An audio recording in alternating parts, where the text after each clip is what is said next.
Fight fans, fight fans, fight fans.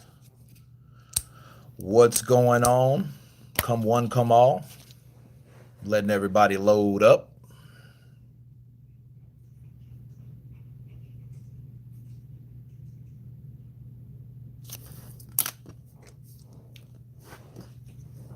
We got one on the chat. Counterpunch to you, champ.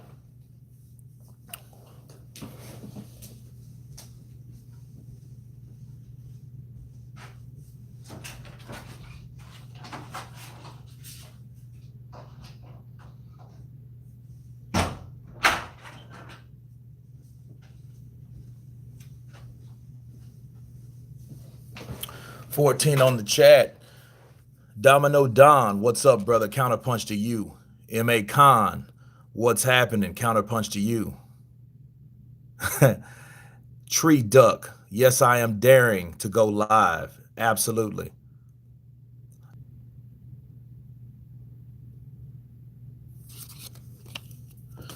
Tree Duck, boxing ego needs neutering. Damn. That's cold. Toby Barley, what's up, brother? Adekola Adams, what's up? Counterpunch to you. Mark Kinsella, shout outs from the UK. Let's see what we got. Ayesha Queen, counterpunch to you. I'm glad to see you guys on the chat. The topic of discussion is Deontay Wilder. Okay. Deontay has a lot of interesting things to say, and he hasn't been as negative against Anthony Joshua. In fact, the last couple weeks, he's been, on it. He's been like very supportive of Anthony Joshua. Of course, Anthony Joshua, just because he lost, doesn't stop him from being a rival. I seen when he said, that when Joshua was stopped by Ruiz and defeated by Ruiz, he said he wasn't a champion at all. He said that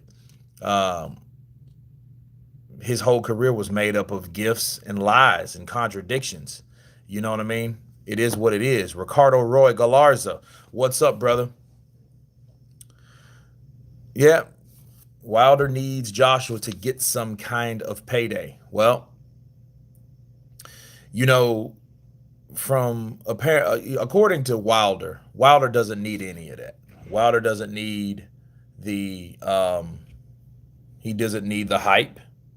He doesn't need any of um, the Joshua money, because obviously if he can turn down $100 million, he's getting what he feels that he's worth on his side of the street. you know but if he felt that way and he's comfortable with what Showtime gave him, I think that he wouldn't be saying things that he's saying right now about Joshua, and he could fight Joshua again, and Joshua would be that guy that that could be the second and third and fourth time world champion. That's how you do it. The only way I would accept that is if Deontay Wilder is planning on getting out of the sport of boxing, where he has no intention of fighting Joshua. That's the only way that him giving Anthony Joshua accolades or support would make sense, if that makes sense. LaRon 9817, what's up, brother? Or what's up? Tyson Fury is the A side. Irish Rover, counterpunch to you. You know, I really don't know what to make of the A side with our B side with Tyson Fury and Deontay Wilder, honestly.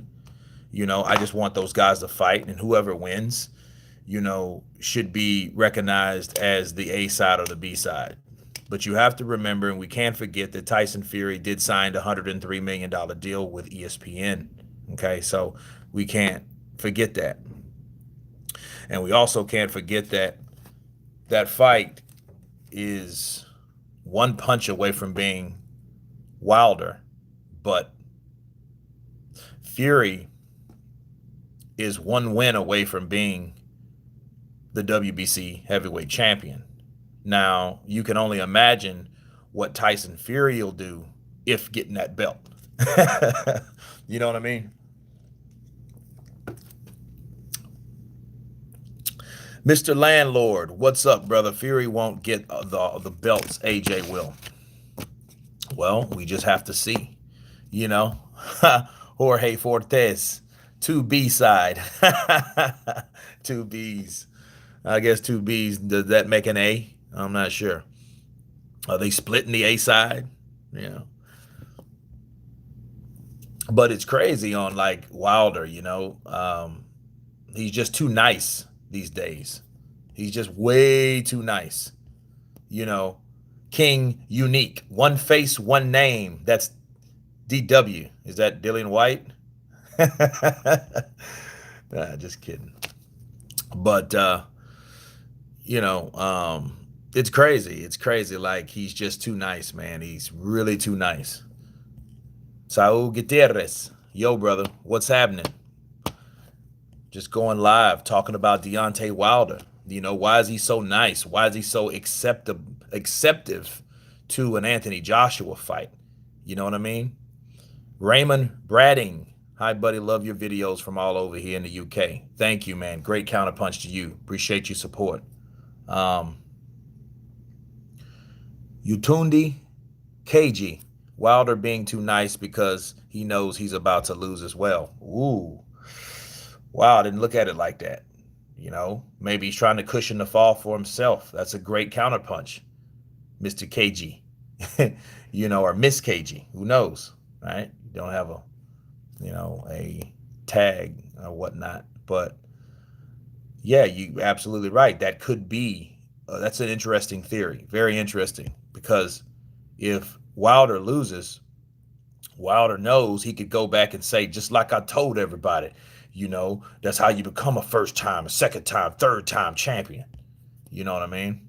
Fresh Prince fan, who's your favorite boxer of all time? Oh, man. I like Joe Louis. When you ask me that, that's a name that comes out of my dome. You know what I mean?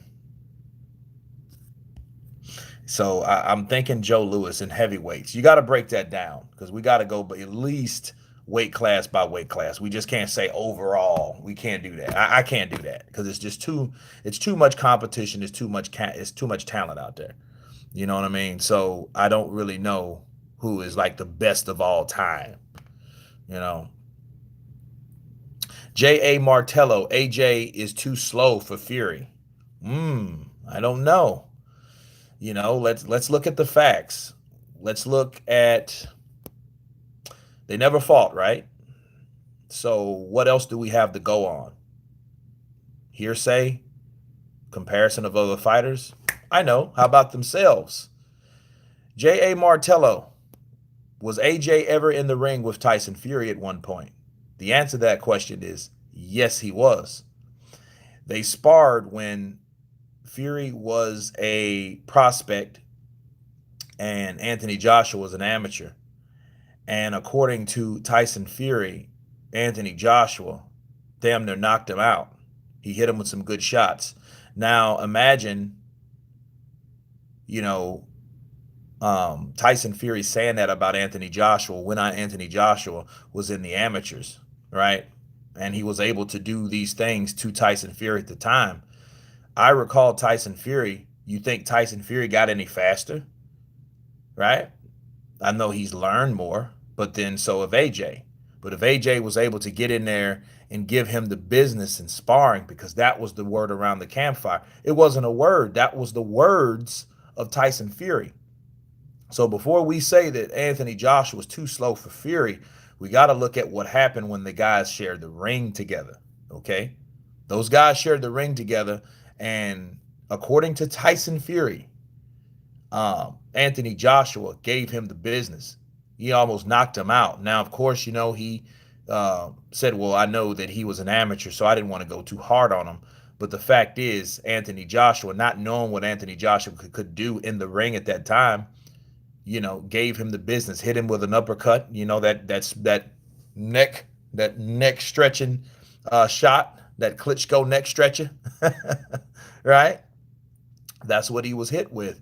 And Tyson Fury said it almost knocked him out, and that's a fact. You can research that. So I'm not sure. I'm not sure on him being too slow, because I don't see a guy being too slow that's able to do that to Tyson Fury. They're both tall fighters, and I know Wilder's faster than Joshua, and I think Joshua's slower than all of them. But I think as far as skill, you got to look at Fury, then Joshua, then Wilder, right? So, you know, you have a such thing as timing speed. You can time a fast fighter. That's your only help. That's your only hope. That's your strategy when fighting someone a lot faster than you. So it depends on how much faster that Tyson Fury is with Anthony Joshua. But I can't imagine Anthony Joshua just going out there and getting obliterated by Tyson Fury. Tyson Fury knows what's up with that particular fight. He can say bum, he can say this, he can say that, but he cannot erase the words that he said about Anthony Joshua when sharing the ring and sparring with him. Okay, so that's my counterpunch on that. Um, Christopher Okodu, Ortiz or Wilder. Wilder, actually, I think Wilder will beat Ortiz, but I want Ortiz to win. I'm an Ortiz fan. People know I support Cuban fighters. It's in my blood. I can't help it. It is what it is, right? And I know that Cuba is one of those places that is discriminated against, that does not have a true country for professional fighters because of the fucked up way they think over there, right? So they don't support their own fighters coming from there. And if they do, they have to do it in secret. Like, yay! Shh. Yes. You know what I mean? They had to do that type of shit. They can't give support to their fighters. You know what I mean? If Fidel Castro, if he was a guy that was able to support his fighters, and give them more support, I think Cuban boxing would go a long way. But, he's greedy because he wants everything to be about him. You know what I'm saying? So, it is what it is, you know. But no, I think Wilder will win because Ortiz is just too old. Of course, I would love an upset. I would love that. And you'll tell that I would love that because you would see me going live and my voice will be gone. You know what I mean? And if anyone deserves this, honestly, let's talk about Ortiz for a minute. He's the opponent of Deontay Wilder, the WBC heavyweight champion of the world. Luis Ortiz, I feel he deserves more than a lot of people give him credit, because little does he know he was sabotaged out of the biggest payday of his life. If you think Jarrell Miller was sick, Luis Ortiz should really be sick. Why? Because Luis Ortiz was talked out, sabotaged out of the biggest payday from Anthony Joshua due to his own fucking promotional company. Okay, and that's just crazy, and then the only silver lining is he's getting the Deontay Wilder fight. But who would do that? He's already fought Deontay Wilder. He made his $650,000 and he made his claim at WBC. He could at least had an opportunity to fight for Anthony Joshua's titles. You know what I'm saying? But they fucked him out of $7 million. And because of that, I think that he deserves to win more than anyone else, because I know he was the one played at the end of the day and used as a pawn. So that's my counterpunch on Luis Ortiz.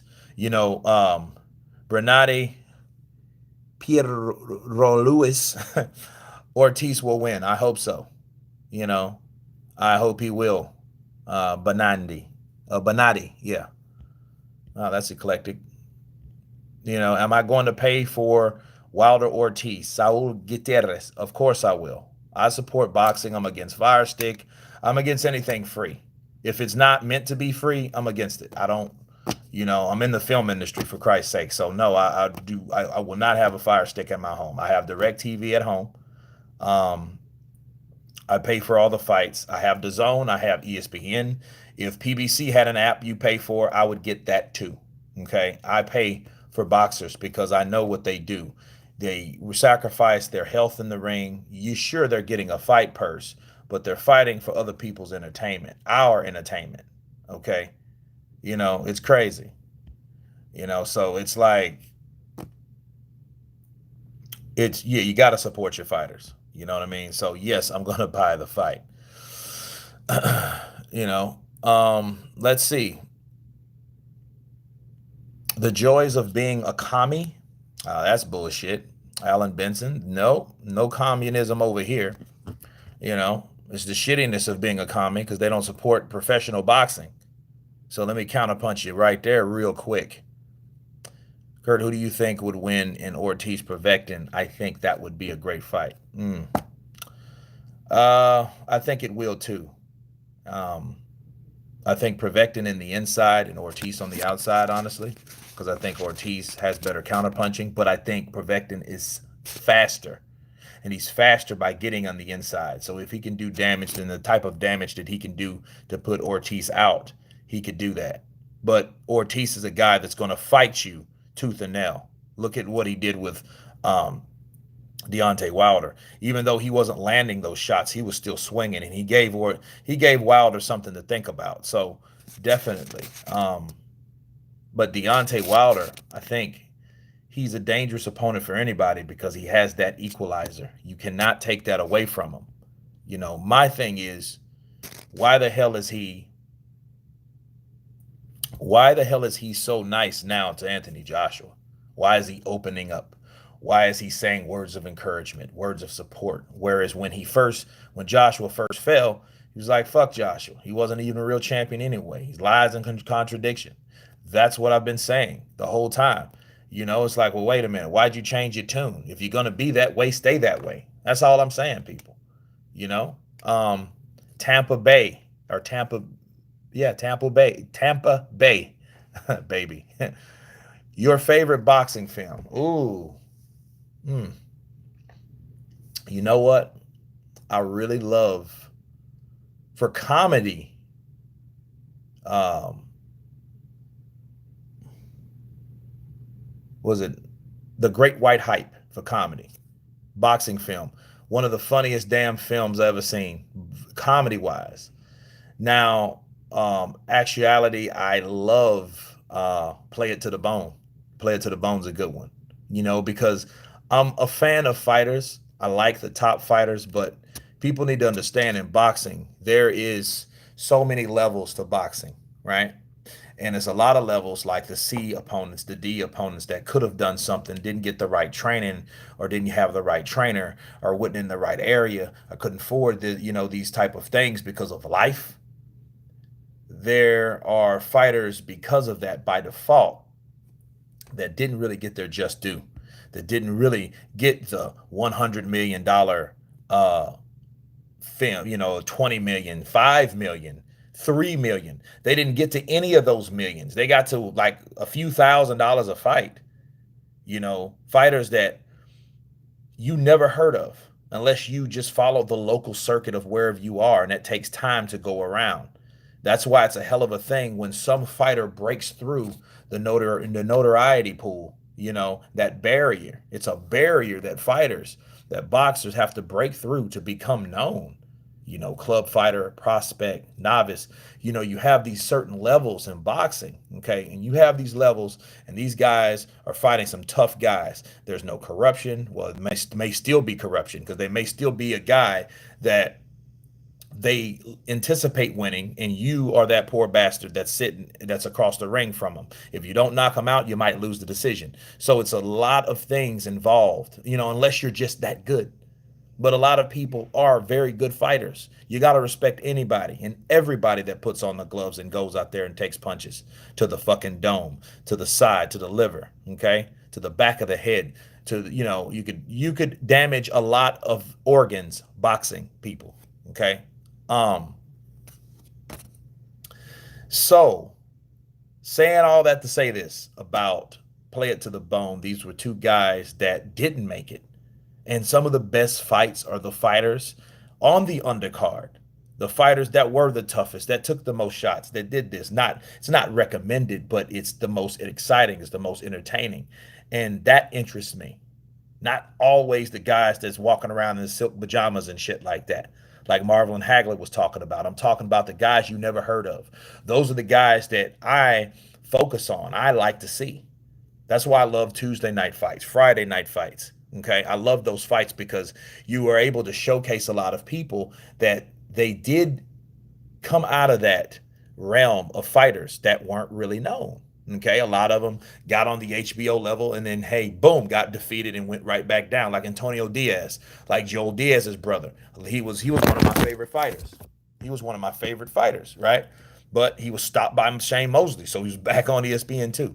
Those type of guys. But he had a classic fight with on Mickey Ward, right? Mickey Ward, he beat Mickey Ward, but Mickey Ward gave him one hell of a fight. But we all know who Mickey Ward is. Mickey Ward had what, 13 losses, but he was one of the ones that he's an anomaly. Okay, so again, my back to my favorite movie, Play It to the Bone, boxing wise. So yeah, it's one of those things where I just had to break that down. Um, Yeah, I know. I know Alan Benson. It's all good. I just wanted to, it's kind of a touchy subject when you're dealing with Cubans and free Cubans, and you know what I mean? You have to really, you have this conversation in Miami, you might have a whole different situation. So when you say commie, you better be able to back that shit up or just state your freedom, all right? So, of course, understood. No harm done. They needed to let Ortiz juice. You know what? I don't know again about like PEDs and how much of effect they can do with fighters. I don't really know. You know, um, with Wilder though, I think Wilder is a guy that he's going to be in some tough fights. I'm hoping Luis Ortiz is fresh. I'm hoping that those fights that he took got him prepared, got him paid a little money and got him prepared to what's to come against Wilder. Since he's going to get cheated out of $7 million, whatever they get him, I hope he has a good shot or the best shot in his career at this point of time to beat Deontay Wilder. You know, best movie, Raging Bull. You know what? Curtis Anderson, great counterpunch. I thought of that. You know what I didn't like about it? I didn't like that the shit was black and white. I just didn't like that. I didn't like that shit. Like, I know what they were going for, but I didn't like it. I don't like black and white fights. You know what I mean? I mean, they're black and white because they had to be black and white. They didn't have any other, I know they're remastering things, give me those. I'm spoiled. What do you say? So um DT3, the Boon Man. What's up, Kurt?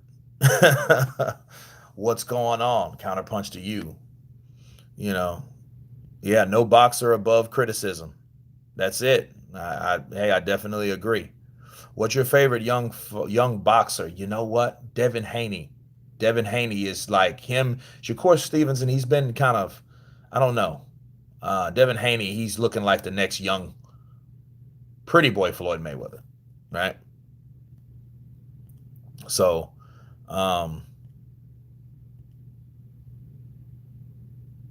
Andreas Matin, um, your favorite fight of all times? Man, I don't have one because it's different times with different fighters. I like the old mongoose. I like Sugar Ray Robinson. I like Jack Johnson. I like Jeff Willard.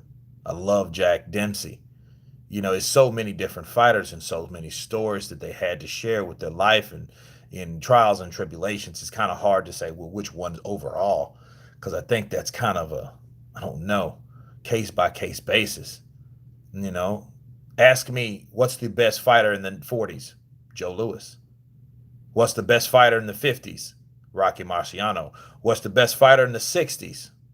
Muhammad Ali and Cassius Clay combined, right? The 70s. Um, if we're talking about heavyweights, uh, I would say Ali again. There,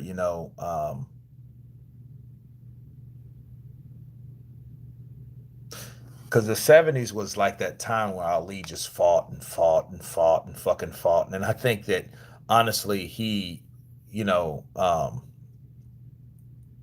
I honestly think that he fought too long. You know, he was used in a lot of fights. '80s, Mike Tyson. '90s, Roy Jones. You know what I mean? you know, the first part of the millennium in 2010, that's a toss up between um, Floyd Mayweather and Manny Pacquiao. If they were going to share a decade, I would give it to first part Mayweather, second part Pacquiao. Because Pacquiao did more in the later ends of the first decade of the millennium than Floyd did, because Floyd did a lot of retiring and layoffs and shit. So, you know, but yeah, I hope I answered your question with the best overall or whatnot. Um, H Money, the boxing voice. Deontay Wilder will break Floyd's Mayweather's record 50-0 with more knockouts. You know something? If he can get to 50-0, he would, by default, he would have more knockouts, because the man can knock you out, and it's argued that he's knocked out everyone that has ever been in the ring. So that's a quite an accomplishment, regardless of where your skill set is as a fighter. You got to give it to the man. He can punch. The shit's real. Ask Brazil. The shit's real. Okay? That's my thing. The most dangerous man on the planet. Hmm, I wouldn't say he's the most dangerous man. Let's say this. I would say Deontay Wilder has the most dangerous punch on the planet. He has one of the most dangerous punches. Yeah, not him himself, because there's nothing else that, he's tall, he has reach, he's quick, he's tough. But, like, besides anything else, like physical, his physicality, his jab, does he have a blistering jab? Does he have a blinding jab? Does he have a good jab? You know what I mean? How about his left hook, right? How about his lateral movement? Yeah, he's fast, but then, how good is he really? If you take away the right hand, he'd just be a simple guy that's waiting to get knocked out, So but he has the right hand, though. Again, you can't take it away. It's like giving someone that one punch that hey, you might not have everything else, but guess what you do have? You got this, right? So if you land this equals someone's ass on the canvas, it's shitty to say you don't need much. But here's the problem with Deontay Wilder. Here's the number one problem with that. With Wilder got to the point, I feel, that he knew and believed in the power, which was nothing wrong with that. But he got to boasting about, hey, when you got power, you don't need skill. Now, when he starts saying that shit, I was starting to side eye. I'm like, well, wait a minute. You're just setting yourself up for failure. That's the significance about someone like Fury, someone that can box and move, right, and can tie you up when he wants to. And if you notice, when Deontay came in swinging those wild punches on Fury, Fury was able to grab him, lock his ass up, wait to the referee to unlock them, and repeat the process. That's what was going on. See, that's what makes this next fight so intriguing between him and Fury, because a lot of people argued Fury wasn't 100%. I thought it was about 70%, but then here's the thing. If 70% of that guy can do what he did to Deontay Wilder, what would 100% guy do, Fury do to Wilder? But here's the catch. Here's the catch. The catch is, what would it matter if he hit Fury with a 70% ability versus 100%? Nothing. It'll all be the same. Wilder hits you. It doesn't matter how skillful, how in shape you are, how this, how that. If he hits you with that punch, it doesn't matter anyway. That's the whole thing about it. It really doesn't matter at the end of the day. It really doesn't. But with Deontay saying you don't need skill, just power. You know, it's one of those things where it's like, hey, you don't believe in the sweet science of the sport. So you really don't believe in what you're really doing as a sport, where it's people dedicating themselves to this craft, to this sport, learning how to duck, slip, avoid punches, you know? And here you go coming in, yeah, I got power, Mr. Power Man. Fuck everything else. I'm just going to hit you. You come with that barbaric mentality. You're asking for someone to figure that out and capitalize on it, immobilize you, and make it happen. So those are one of those things, you know. Um, but it is what it is. Boxing Monster, my favorite movie, Hurricane Carter. You know, that was a very good movie, and that's the best shape I ever seen Denzel in, like ever. And you know what? He ain't never been in that type of shape again. You know what I mean? I did it for the movie, Arnold. I did it for the movie. For the character. But no, that was a very good movie. Something about that movie though, Hurricane Carter. Do your research on that boxing monster, because your perception is a lot of people thought that he just sat in jail for the longest of time. He actually got out of jail. He got out of jail and he was staying with a female, and that particular female he ended up fucking assaulting, like, badly.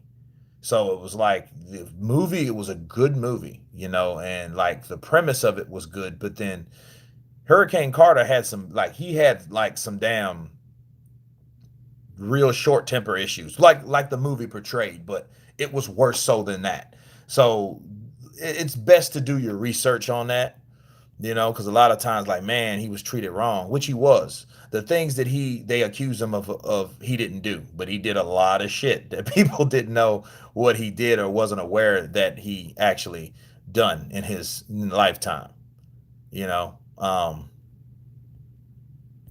But no, Deontay Wilder, I think that he knows now the true value of Anthony Joshua. I think that's why he's changed his tune. I think that now he knows that I fucked up. He might not admit it. I think the whole idea is with Anthony Joshua, he wants to replace Joshua. What Joshua had and Joshua kind of took like a grain of salt, Deontay Wilder craved. He craved that attention. He wanted that attention. He wanted to be recognized as the best. He wanted that fame. He might tell you he don't. He might said, but when the Tyson Fury build up and all the press conferences, he said he likes being low key and down low, right? And that's kind of suspect. But anyway, those are the words he said. Um, and that was okay for him. But I don't think it was really okay for him. You know what I mean? So I think it's one of those situations where Umar, IFL Umar, guy jam a good counter punch, like Ty Booth in the building. Oh man, do you think more active Thurman would have beat Manny? Well, here's the question: would you think that active Manny, I mean that active Thurman, would have beat Manny 2 years ago? You see what I mean? That's what you ask yourself, because Manny was always an active fighter. He was never one of those lazy fighters in the ring. He didn't have lulls in the ring. The biggest lull I seen him with was against Thurman. But I mean, he's 40. What do you want? He's 40 years old. But it's one of those things, man, where I think that Manny versus a hungry Thurman would have been it would have been more of do or die. You know what I mean? It would have been more of do or die.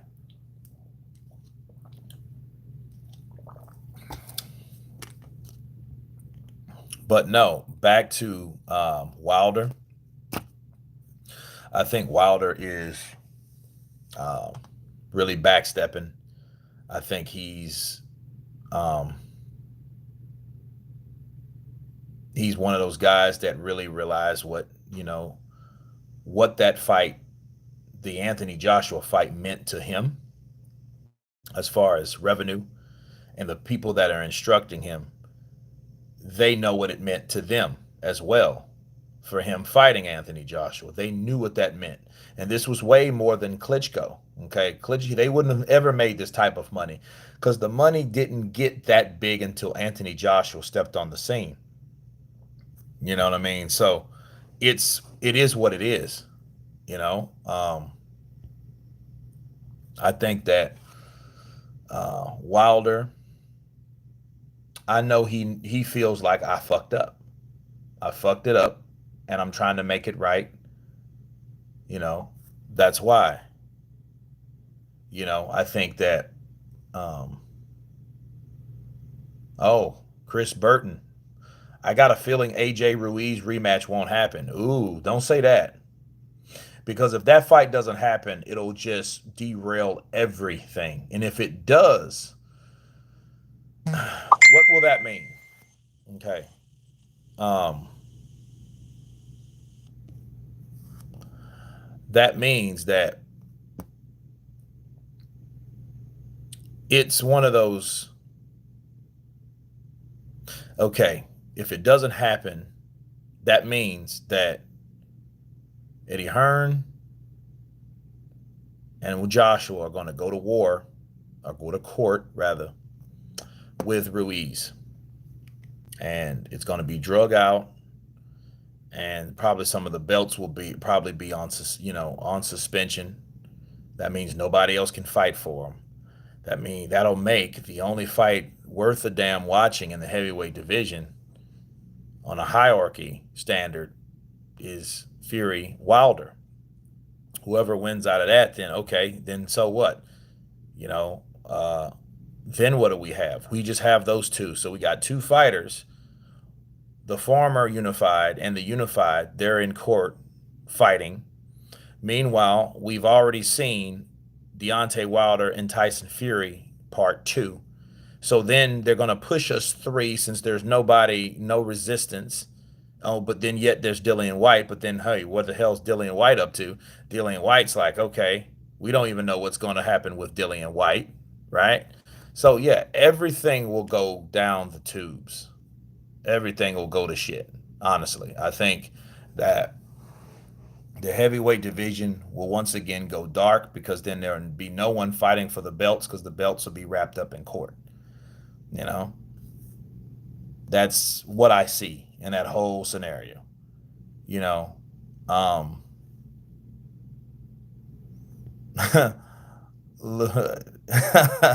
yeah, Luca. Yeah, they. I hear Ruiz. He sounds real soft spoken and shit. You know, I hear him a lot. You know, and he's just one of those guys where he has a little sweet voice. You know what I mean? It's sweet. He's you know what? Andy Ruiz has a sincere voice. He has a sincere voice, much less sweet. I think that's kind of, a bit harsh, but you know, he has that sweet voice. DT3, yeah, man. It's sweet. It's like, it's sincere if you wanted to add, use a better word, but it's just, you know, the dude's a trip. I like Anthony Joshua. I think he better be ready. I'm gonna be ready. I'm loving life now. I'm glad, so happy for my family, and I'm ready to fight. I still haven't signed any negotiations. I still wanted to be in Mexico. Sweet. You know what I mean? But yeah, yeah, man. It's crazy though, man. It's one of those things. Space time theory. What's up? Counterpunch to you. George Underwood, better technical skill, Floyd Mayweather at 7 years old or Deontay Wilder right now?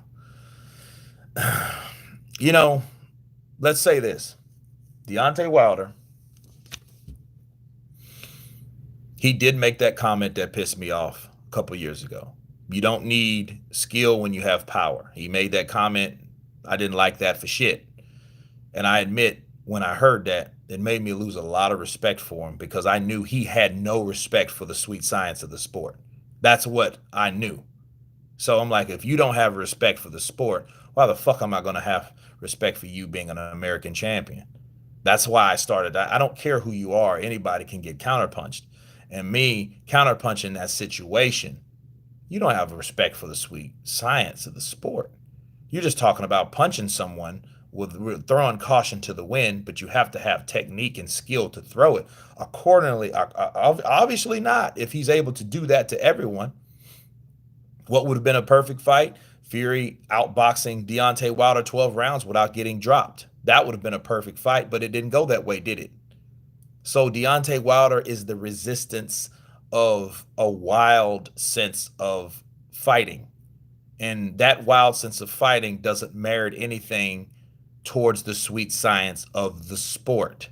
However, that's a couple years ago. Okay. But what has Deontay Wilder done in response to saying that it's all about power? Went back to the basis, right? The basics he's went back to. And he admitted that a lot of shit he got away with. And then here's a question you ask yourself. Well, damn, Wilder, if Deontay, if you got away and you were allowed to get away with a lot of stuff, what does that say about your trainers?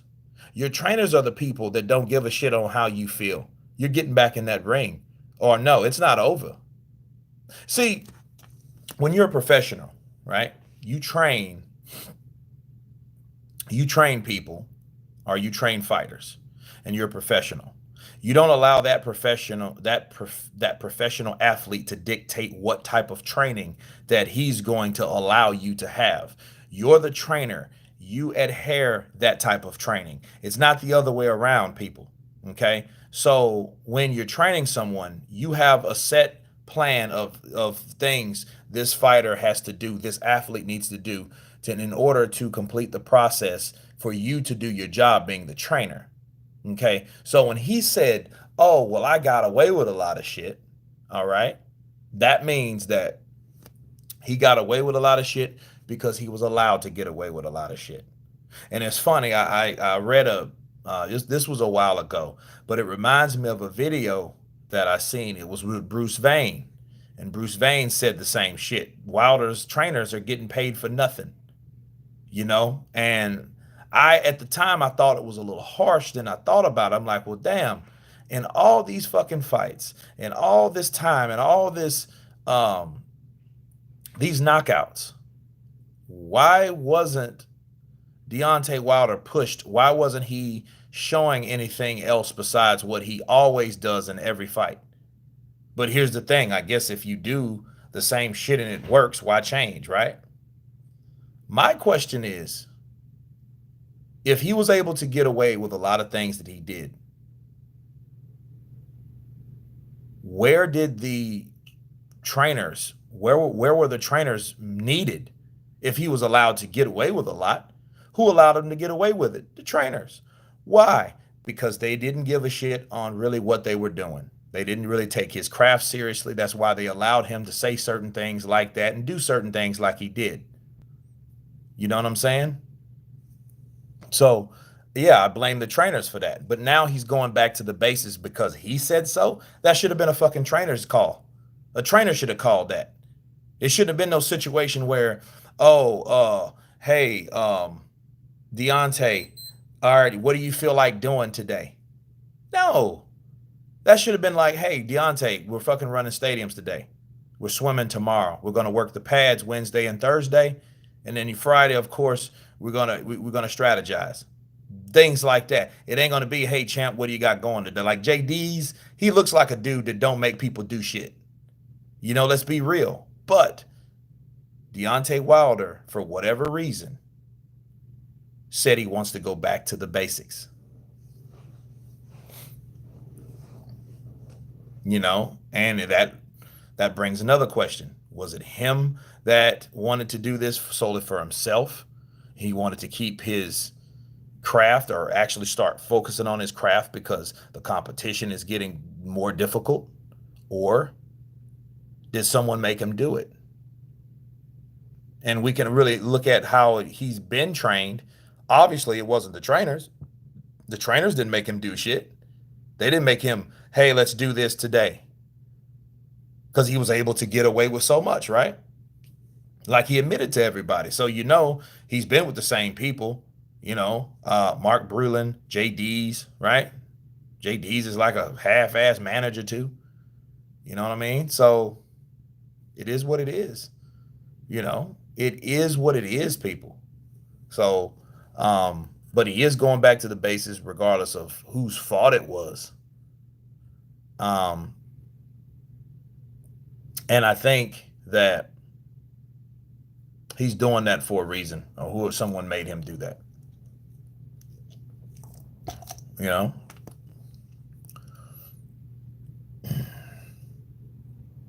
Fury always in hard fights. Tom Swartz was a hard fight for Tyson Fury, Irish Rover. What other hard fights was he in? Talking about the Cunningham fights? Yeah, that was difficult. A lot of people thought he lost, right? I'm just saying, he's not always in hard fights. Pianetta, that was a hard fight. He's picking him up, having selfies and shit. That's really the same thing he did in Tom Swartz. It was almost like a fashion show instead of a face-off, or a post conference or a press conference, right? So I don't know about that one. Anthony Gavin, Tyson Fury needs to fight an American. Who do you think he needs to fight? Deontay Wilder. That's who he needs to fight. He needs to fight Deontay Wilder. That's who he needs to fight. You know?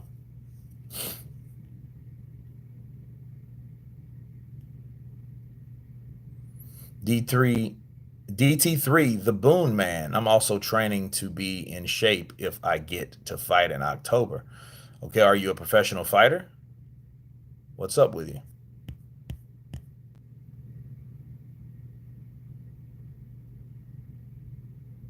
Oh, okay. Now Fury has always has unbeaten fighters. Look, you can find any guy that's undefeated that hasn't been tested.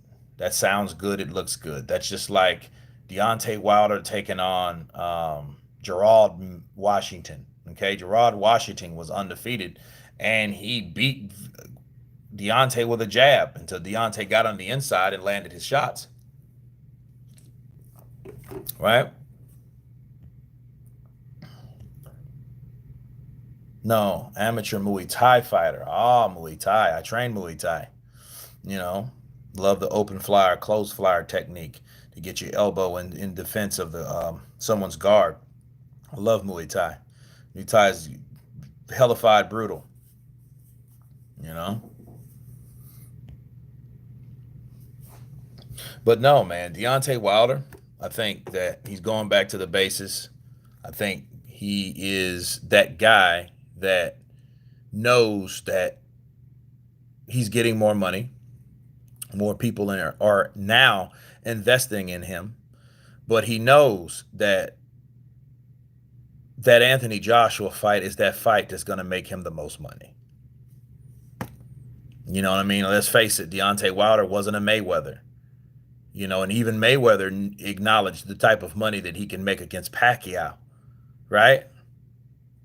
And I don't really want to compare those two because they're in a different situation, in a very different situation. You know, Fabian Arsenio, Mayweather was a runner, weak. My question is, Fabian, where is he going to run to? What is he going to run to the locker room, outside the ring, run away? When you say running, you mean a person that moves a lot. You know, that's a part of defense a lot of times. A lot of people said you're running. A strategy is not always to come forward to throw punches. That's not how a lot of people operate. You have defensive counterpunchers. That's what Floyd Mayweather is. That's what he turned into. And then, mind you, Fabian, that Floyd suffered hand problems, so he couldn't throw the punches he threw when he was Pretty Boy before his hands got all fucked up. He had to take shots in his hands because of his hands are in constant pain. He had, his bones were like they were deteriorating rapidly.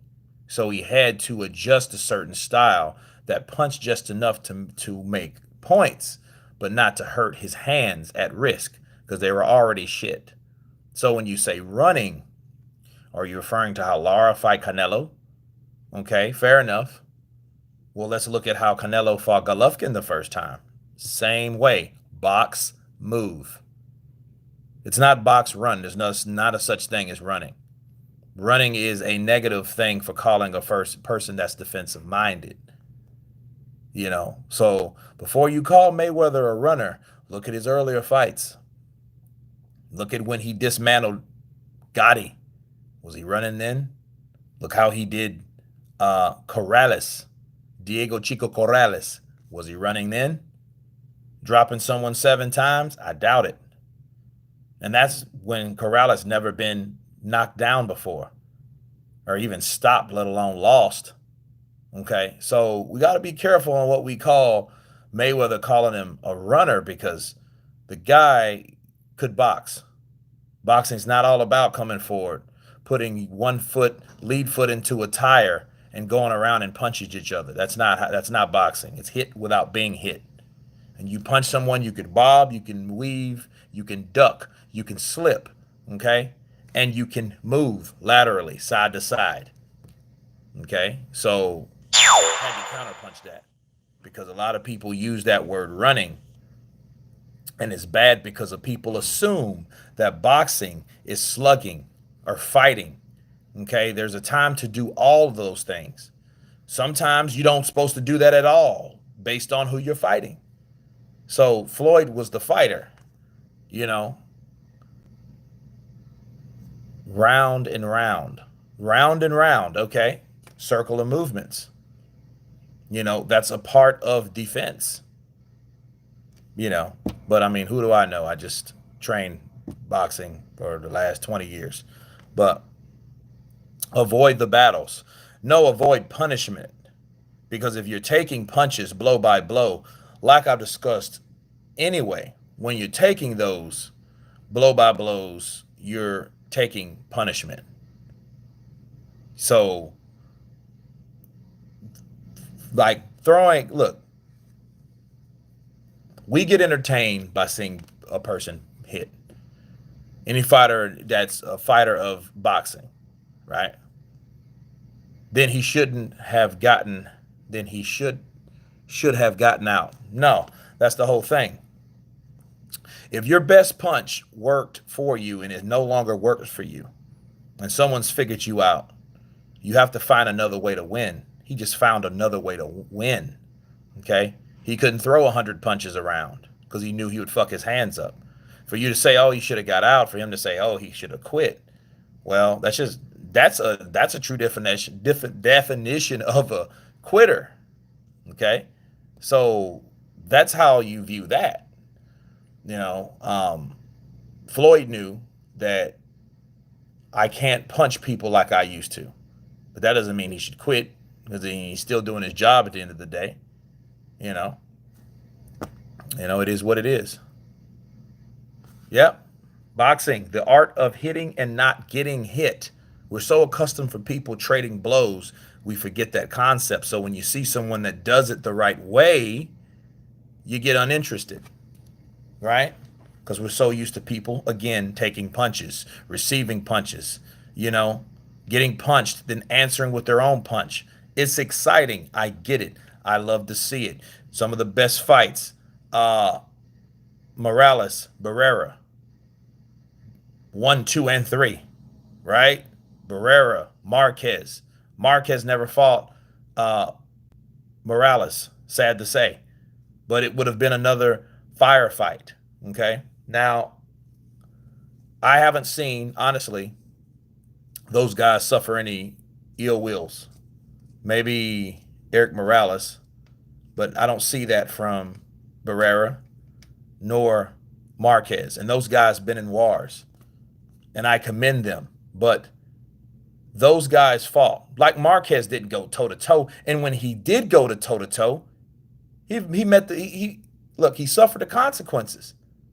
He could have beat Pacquiao that second fight if he didn't get greedy and try to get in there and slug and trade. And Manny caught him with that uppercut and put him down. That's how he lost that fight, split decision.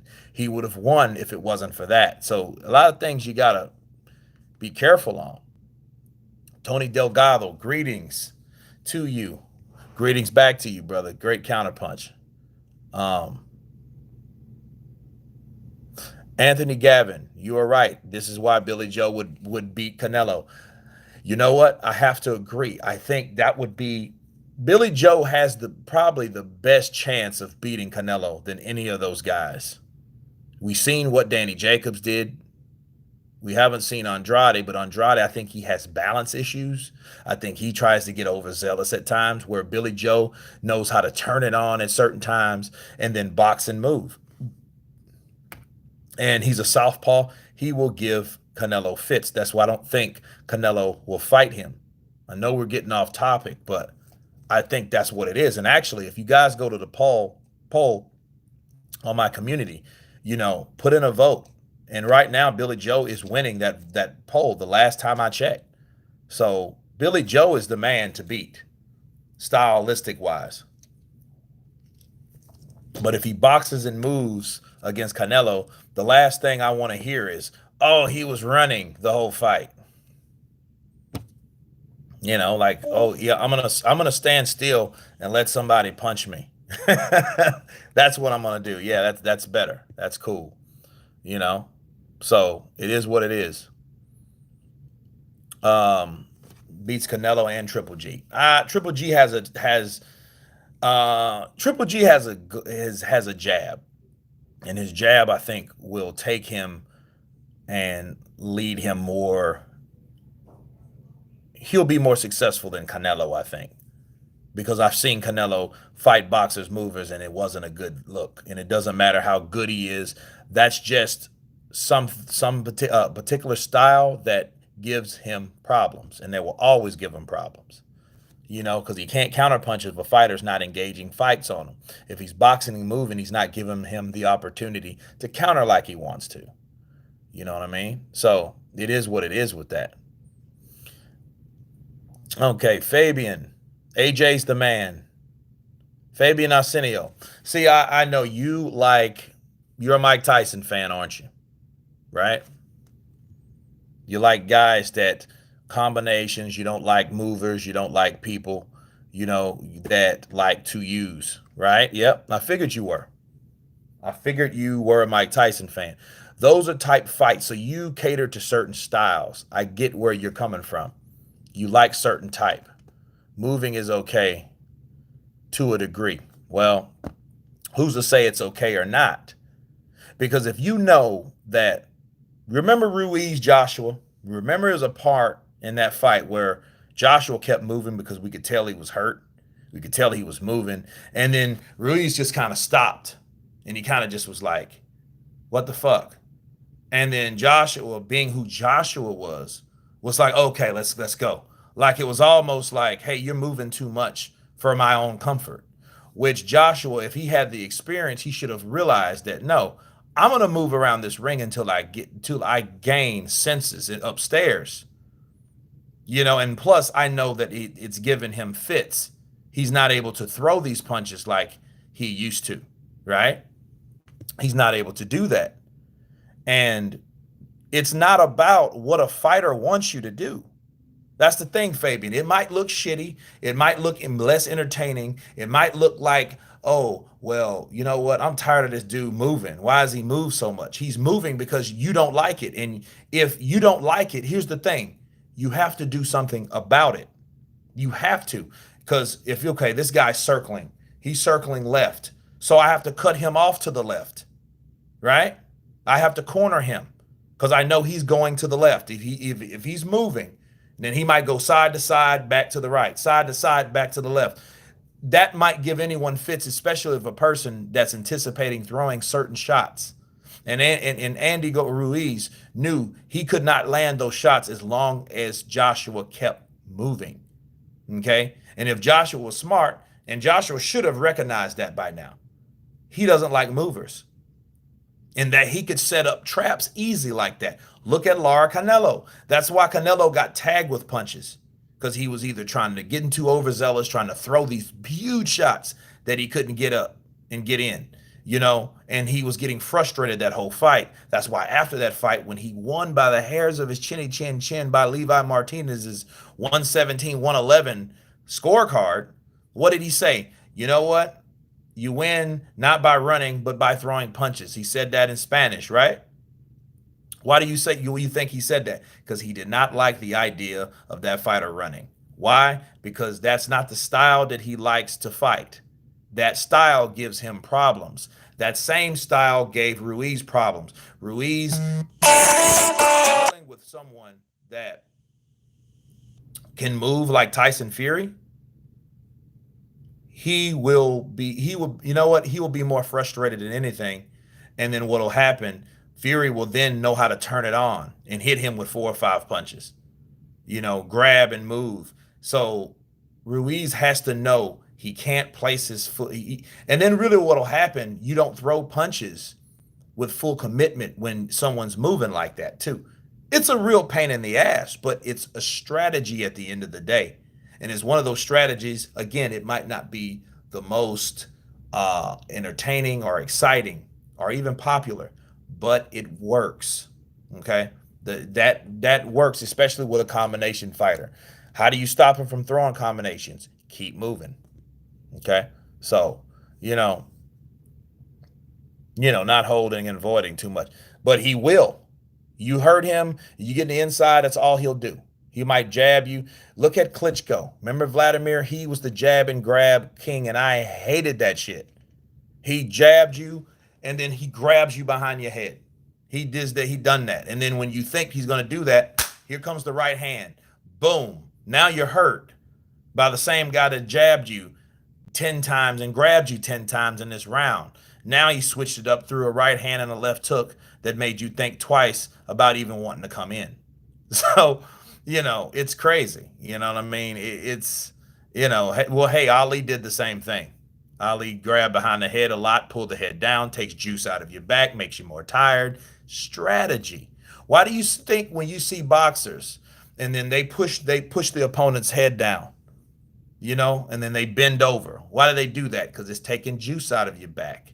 You're absorbing more energy from that other fighter by doing that. Then you're leaning, taking a break at the same time. So it's strategy to certain things. Certain things in the ring have people and give people edges. Look at Bernard Hopkins.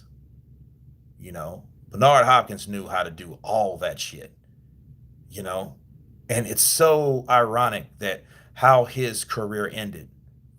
He thought that he was going to throw a pot shot every now and then against Joe Smith, and Joe Smith knocked his ass out of the ring because he was just this fresher, hard thumping power puncher like he was. And Hopkins thought that he was just going to bend over and, and turn his body into those punches. And he leaned wrong, but he was still getting tagged. And he got his ass tagged all the way out of the ring. That was the end of Hopkins' career. What, at 50, 49, something like that? But yeah, the jab, grab, lean king. Absolutely. And then here's the question you ask yourself about Klitschko. Klitschko being that tall, 6'5", jab, grab, and lean. How do you think that style would have went up against Deontay Wilder? Let's be real. What do you think the odds are him picking Deontay Wilder's ass apart, unless Wilder just broke through and tried to implement his own? But as far as jabs, what messes with Deontay Wilder more than anything? Jabs. Jabs. You keep the jab in Deontay Wilder's face, what happens? His face starts swelling up and he swells easily, people. Now, that's one thing that people don't talk about Wilder. He swells very easily, right? Look at him in the Duopah fight. His fucking eye looked like a swollen vagina. It looked like a swollen vajayjay, you know? And with Klitschko, and we can't ignore that Klitschko gave Deontay Wilder the business in sparring. We can't forget that. So for everyone that you think Shelly Finkel didn't know about that, why do you think he didn't want to orchestrate a fight between Wilder and Klitschko? Because he knew, no, I'm managing these two guys and I want them on the same team. And I know there's no way in hell Deontay Wilder is going to be successful against someone like that. That was the opinion of Shelly Finkel. That's why Shelly Finkel called him a baby, therefore protecting him in his own perimetered crib. Okay? And that's what happened. You know what I mean? He's still with baby Kurt. I guess. You know. But it's like with Klitschko would give Wilder fits. I want Klitschko to come back, honestly. I'm gonna talk about Klitschko and death, probably the next live, chat or whatnot. But Klitschko was a dangerous fighter, and we can't. And people have bad memories, short memory spans. People forget that Deontay Wilder was there when Klitschko gave Anthony Joshua all he can handle. Right? Deontay Wilder seen one of the best fights in his life, one of the biggest fights in his life, bigger than any fight that he's ever been in, right? Well, I'm wondering at any time that it occurred to Deontay Wilder, this should have been me knocking this motherfucker out, fighting for the WBA. You know what I'm saying? And I wonder if any of those times he was thinking that. But then it goes back to the reality of everything. Like, well, he should have asked Shelly Finkel, like, why the fuck I'm not in there fighting this guy? And to this day, that's the last time Deontay Wilder and Anthony Joshua ever shared a venue or been that close to each other in the same place at the same time. That's the last time. And you know when that was? That was what, March of 2017. That's a long time ago, people. That's over 2 years ago. Yeah. That's over 2 years ago. So,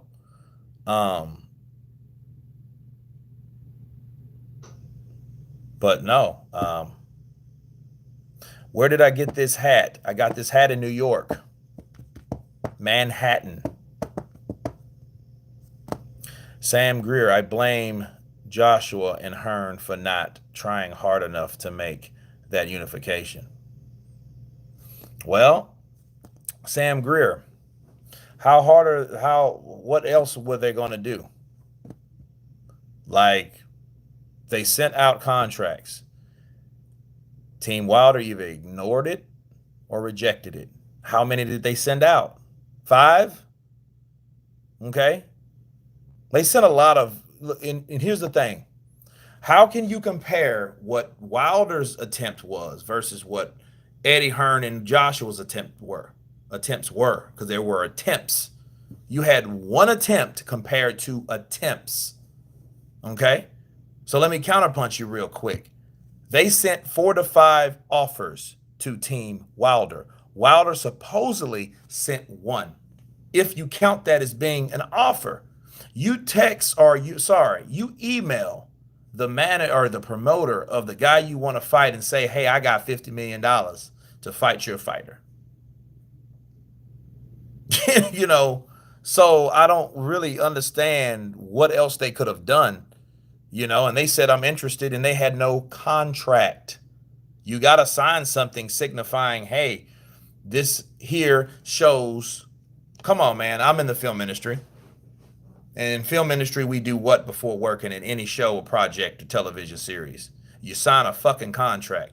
If someone texts me and saying, "Hey, man, I got $10,000 for you, and to be in this show, are you interested?" What am I going to tell him next? Yeah, send me the contract that's showing these details. What do I have to do? You know, you have to show me something with the money, saying the money's on there instead of an email. Okay? They should have done a ring call out. Well, I mean, how are they going to do a ring call out? They did a ring call out. Wilder, let's go, baby. Let's go. You remember that? That was a long time ago.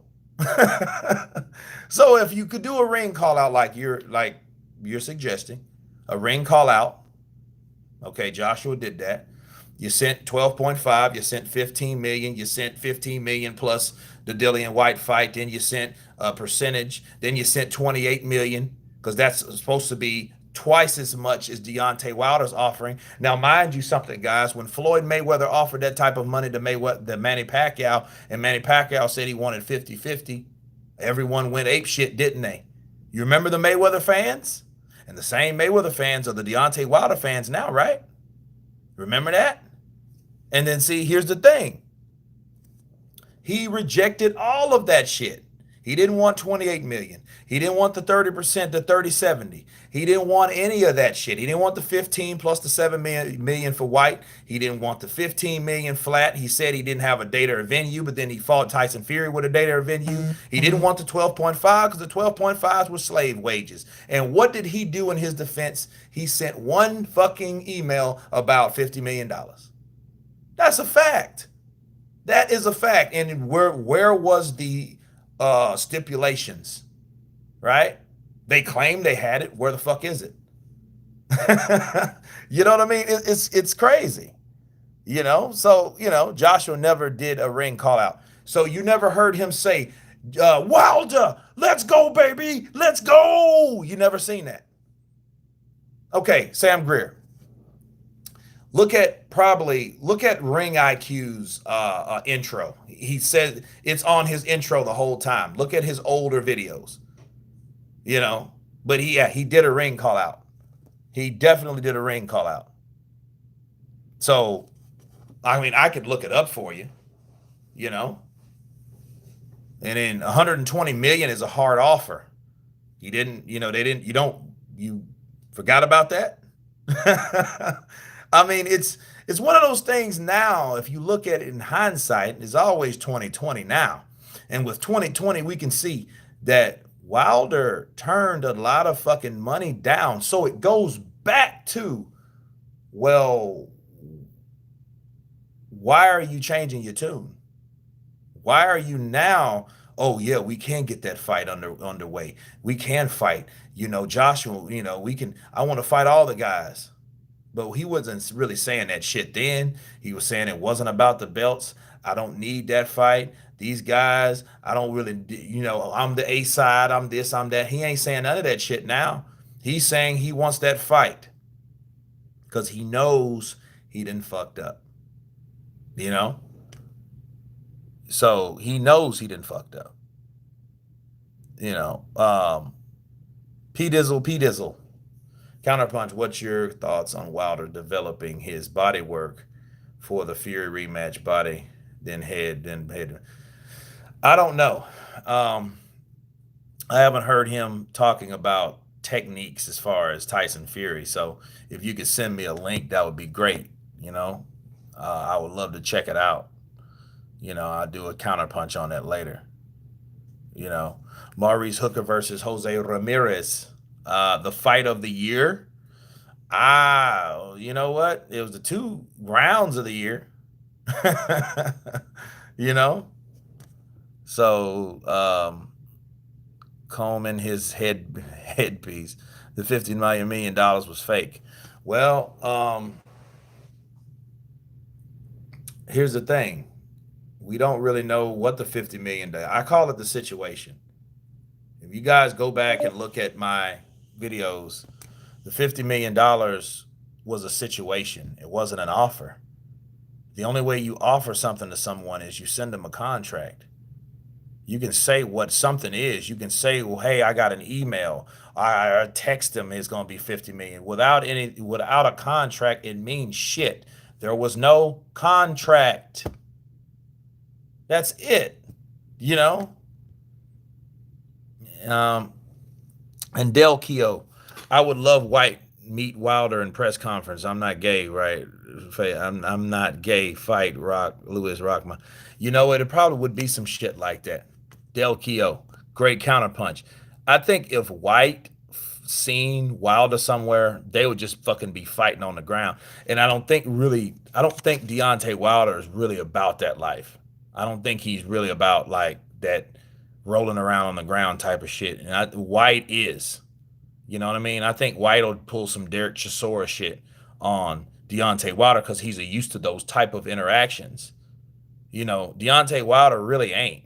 He knows how to scream and yell and shit. But when it comes to like the out of the ring confrontation, I know he had the little scrapes with Tyson Fury, but a lot of that shit was, orchestrated. I think.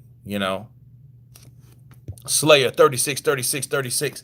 Yeah, man, I actually trying to get one in early. I had some sleep, so tried to get it in. You know what I mean? Tried to get it in. You know, yeah, it's a brutal sport. All matches should be thick headgear on, protect those head. Well, actually, headgear is probably worse because it gives the headgear itself gives you a target. If you noticed, the amateurs now in boxing they're not wearing them, and in fact, they found out that the pad right here that's supposed to be protecting the head is probably worse because it is a target. It's like a piece of a punching bag that you can use as a target. So it's not as good.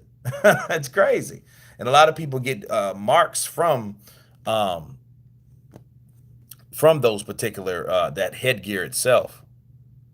You know, so it is what it is. HR Kurt Love AJ. Wow, that sounds really gay. you know, um, but no, this is not about AJ. This is about Wilder. Wilder. Um, he knows what's up. He knows everything, and at stake. He knows what he lost, and if he won, and then remember, guys, Wilder is rooting for Joshua to win. Okay, this is Wilder's words. He said he wants Joshua to win. But we all know why. All this shit leads back to a confrontation eventually. And if you notice, why is Deontay Wilder so adamant on fighting AJ now? Because he's seen kinks in the armor. He's seen that, hey, this guy can be dropped. This guy can be stopped. If Andy Ruiz can do that, I can do that easier. So he has more confidence coming in, people. That's what I've been trying to tell you. That's the whole thing about this whole situation. He wants that fight because he knows that fight is easier now than it would have been before someone did find those kinks in Joshua's armor. You see what I'm saying? That's pretty much that in a nutshell. So I think that Wilder. Hang on a second. Let me fix this shit. Oh, I love these plugs. Hold on a second. There we go.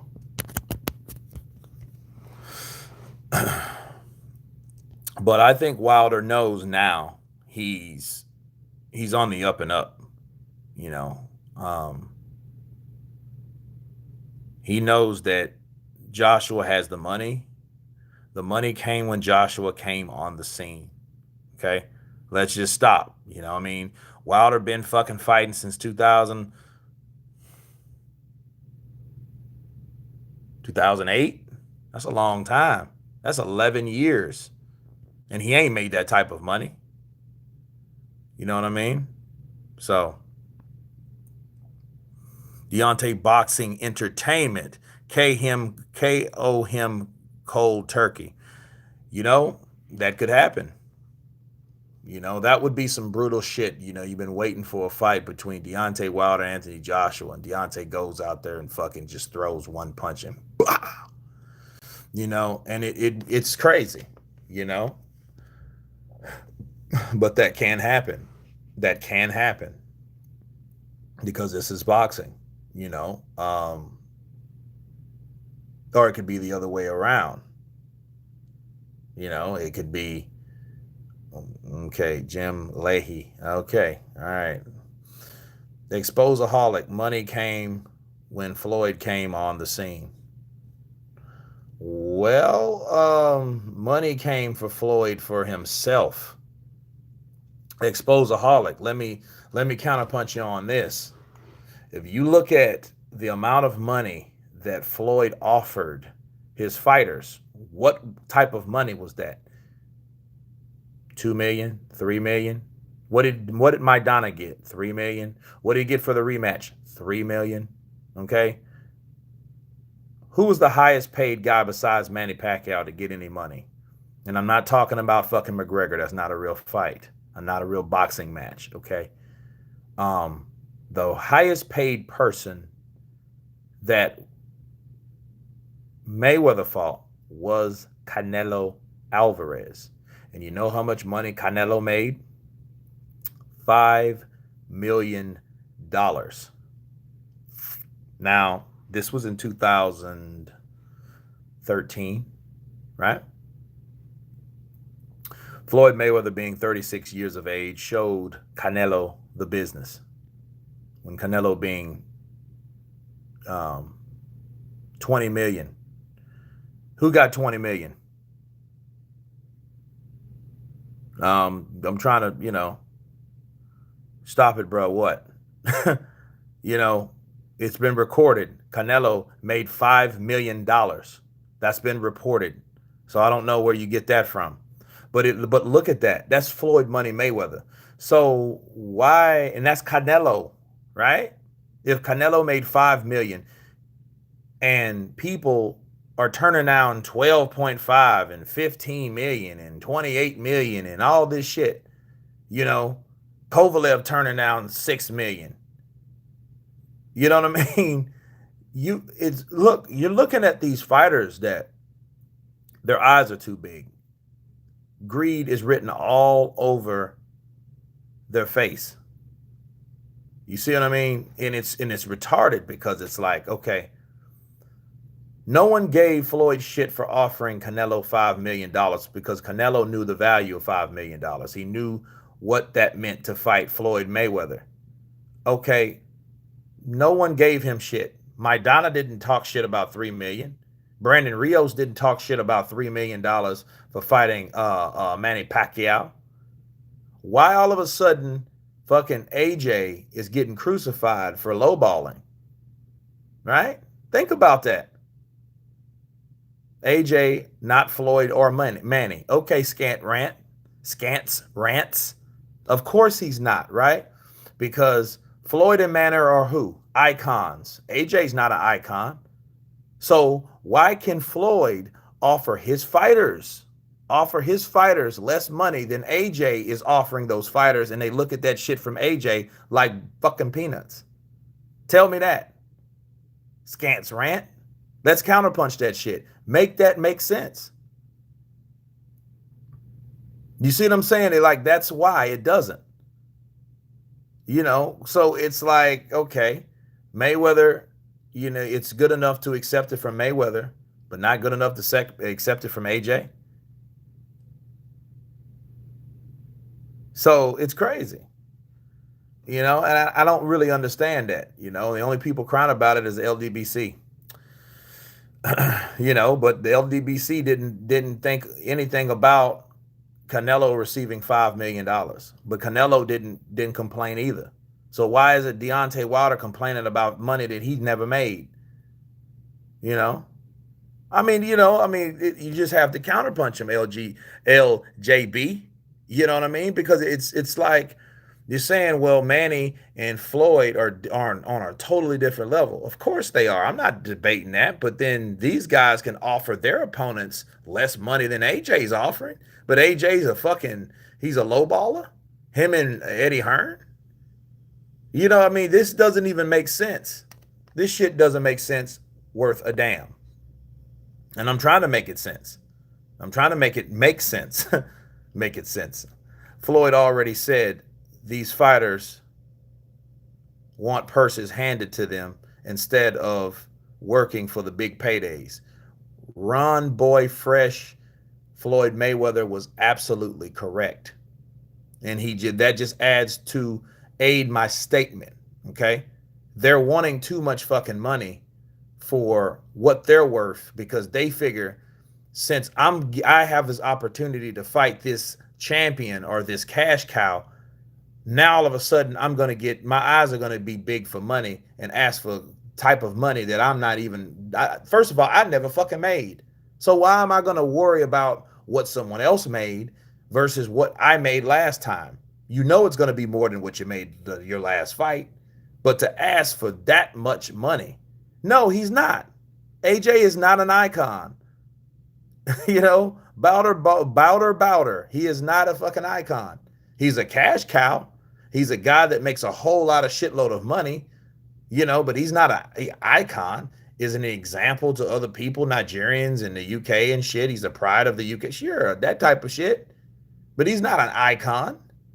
So why would you expect to get more money out of Anthony Joshua than Mayweather's opponents did? Since Mayweather was the cash cow that made more money than any fucking body. Think about it. So it doesn't merit Deontay Wilder calling 12.5 slave wages when his last fucking fight purse was 2.5. We got to make this make sense, man. Come on. I'm just speaking layman terms. Layman terms. You know, Team Joshua ain't lowballers. Ask Ortiz. No, they're not. But here's the thing. I'm not talking about Ortiz. You know, they offered Ortiz. Then what did Ortiz do? Let's go through that whole situation. If you're trying to be facetious, Sam Greer, think about it. Then he says, no, I would have took the money. I don't know. They dropped the ball. Ortiz's team, they dropped the ball on it. 7 million. No, we would have took 7 million. We would have took 7 million. See? Come on now. Damn, I'm tripping. I thought you were a part of the LDBC. No, I'm not a part of the LDPC. I'm a part of the Counterpunch Boxing News movement, the Counterpunch Squad. We counterpunch shit that don't make sense. You know, I don't disagree with those cats over there, not all those things, but a lot of things I do. And the things we agree on, okay. If Blue Blood says something, I don't have any problem with saying, hey, I agree with what Blue Blood said, or with any of those cats. You know, it's certain things in certain fights and certain situations where we don't see eye to eye. And obviously I know why on a lot of those occasions, but it is what it is, you know. But yeah, you keep talking, you'll know exactly who I am. And I'm a person that doesn't respect anything, you know what I mean, about any guy based on who they are, or don't ride cocks and none of that shit, you know. Who's the icon on your channel? A beautiful Brazilian model. That's who's the icon. Absolutely. Fabian Arsenio, you know. Spent a lot of time in Brazil. I have family in Brazil also. So I spent a lot of time down there. You know, I've went there twice this year. You know, I had a house down there, you know. I got engaged down there a few years ago. You know, a little backstory. So, yeah.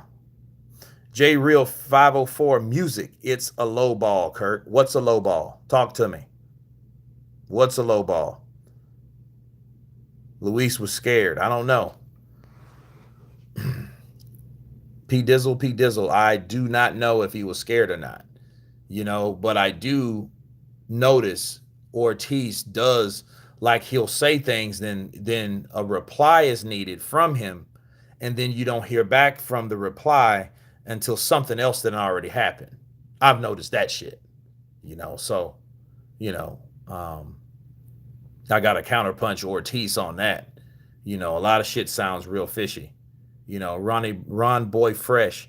I'm still trying to figure out where Showtime's going to find 120 million. They ain't. That's why they know that Deontay Wilder, I think they've instructed him from Showtime execs, Al Heyman, um, the rest of Deontay Wilder's management team. They've told him, pump off the brakes for talking too much shit about Joshua, because if Joshua can beat Ruiz, that fight is back on, and that's the seeds they're trying to plant right now. They're planting them now, and then they're talking less shit. They're talking words of encouragement and words of support. So if Joshua does win and get those belts back, he knows he's going to make more money being the two-time unified champion of the world, fighting Deontay Wilder, which is the WBC heavyweight reigning champion of the world, if that makes sense. You know what I mean? So that's what's happening in this situation. That's why Wilder is not talking all that shit he did when Joshua first fell. He was just feeling himself. He loved it. He loved the idea of it. Deontay Wilder he would love the idea if Joshua did quit. He wants Joshua, to quit. He would love that idea. But the thing is, I don't think he quit. And I don't think he quit at all. Actually, I got to do a video about the last volume of that Take It In and all that shit and apply it video with Joshua. I'll do that later. But back to Wilder. I think Wilder is doing this to set up a fight. That's it. Irish Titan volume, Counterpunch Squad. This is exactly what it is. You know what I mean? Appreciate you guys being here. Scance Rants. Wilder versus AJ was projected to make $100 million. That's why it's a scene to expect Wilder to take a flat fee, especially since Parker got a percentage split. Okay, Scance Rants. Check this out. First of all, who's to say it was a $100 million fight at that time? That was last year, right? Off the back of who? Wilder or Joshua? Who had more to lose? Who had more at stake? Who had more on the plate? Joshua or Wilder? You had one unified that made millions a fight, millions of pounds, versus a guy that barely broke two. And when two, that doesn't mean he's getting all of that 2.5. You see what I'm saying? And expect Wilder to take a flat fee. Okay, when Parker got a percentage split. All right, check this out. How much money did Parker end up with? See, that's what you ask yourself. You're talking about a percentage split. If we're talking about a dollar figure. See, Wilder knew, if I can piggyback off, Joshua, I can get me a percentage split and I can get more than I've ever made in my life. And I can retire on that, regardless of what it is, if they went the old way. But who's to say if it was going to be on the zone or pay-per-view? See, Al Heyman pushes the pay-per-view model because he wants people to buy it. And I admit a lot of people probably would buy that fight, right? But then with pay-per-view, you got a lot of bullshit too. You got illegal streams. Look at Fury and look at Deontay Wilder. Even people were going to watch it. They don't mean they're going to buy the shit. Scance Rants. Americans don't buy the shit. If you're American, how many fucking fights you seen on Fire Stick? How many of those fights you seen on Fire Stick? How many movies you screened and shit without going to the theater to watch them? People over here don't like buying shit. Okay? They don't do that. And yeah, people will probably watch it, but then at the end result, yeah, they won't get the money that was projected because people watch the shit illegally. And Parker got, I believe, $8 million. Okay? From after the split. Okay?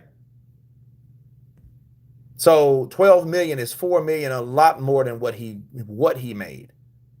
He got a guaranteed $4 million to fight Fury. Come on, man. If you divide that times 3, you fucking multiply that times 3, that's how much he would have made for fighting Joshua the first go around.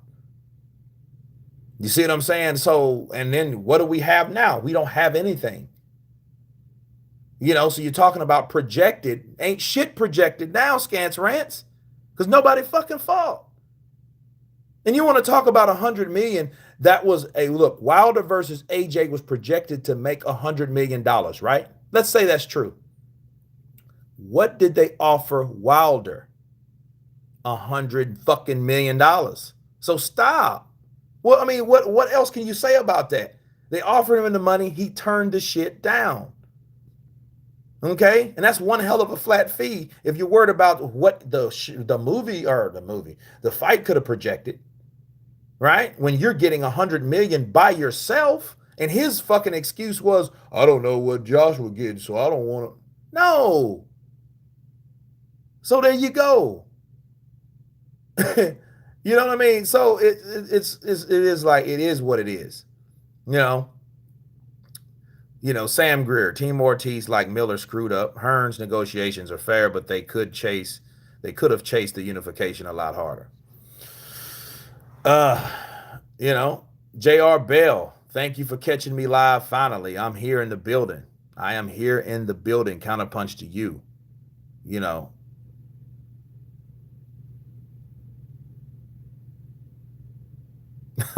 Counterpunch, cool. He just a Deontay Wilder hater.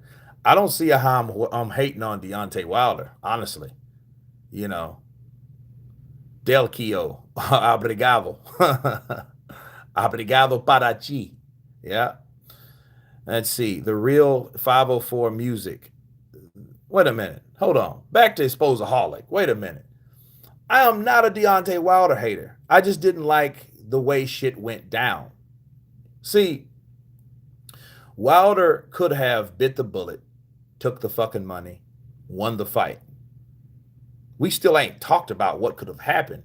What could have happened? Wilder could have landed that fucking right and everybody could have went home, just like Brazil. It could have went that way. Doesn't mean it would. Here's the question, though. Do you really think that Deontay Wilder had confidence enough to make that jump? That's what you ask yourself. Because it wasn't Joshua, Team Joshua, giving 12.5. That's a lot of fucking money. You know what I mean? But it wasn't the fact that it was him worried about Deontay. It was Deontay worried about him because Deontay was the one that was refusing the money. You see what I'm saying? That's what I'm saying. You know, he turned down that amount of money and then made a spectacle out of, oh, that's slave wages. Slave wages? The fuck are you talking about? Slave wages would have, I don't even know. You know? So it is what it is. So, you know, it is what it is, man.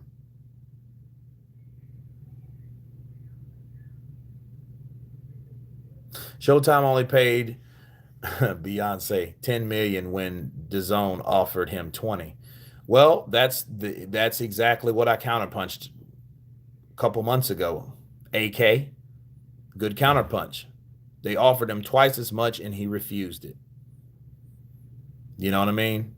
And he can't say about, oh, was what Joshua was getting. It wasn't even about Joshua. They were offering him $20 million to fight his mandatory. That's a lot of money for a mandatory. And he turned it down. So it is what it is. You know?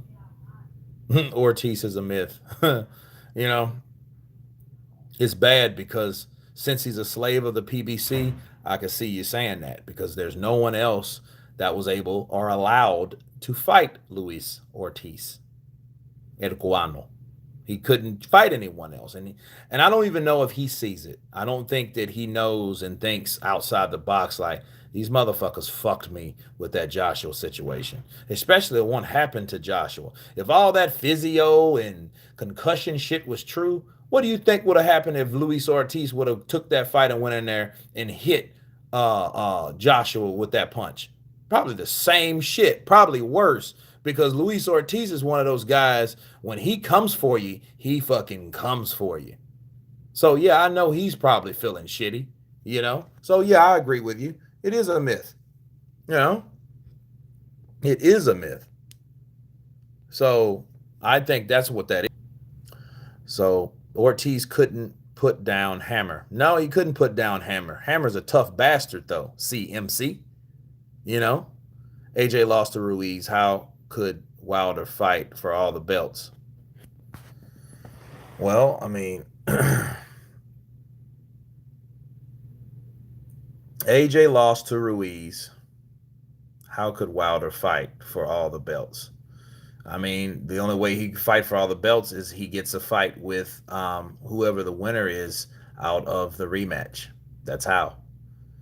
You know, Ortiz looked like straight trash in his last two fights. He did. You know, Travis Kaufman and Hammer, he looked super shitty. Super shitty, you know?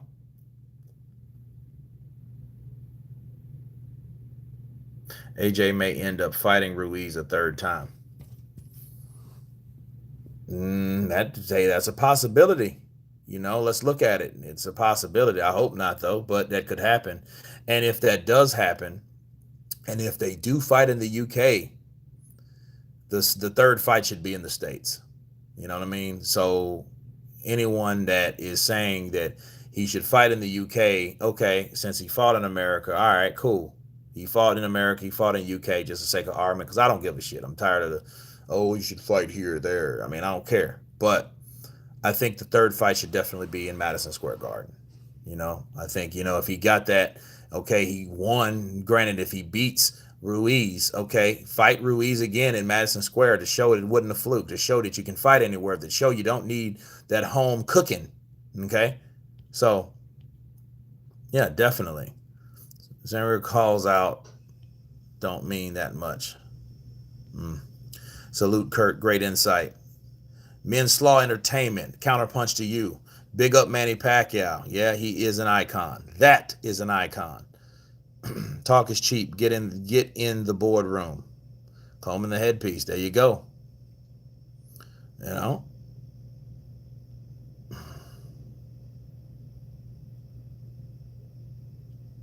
Well, I mean, he's making more money. Manny Ortega.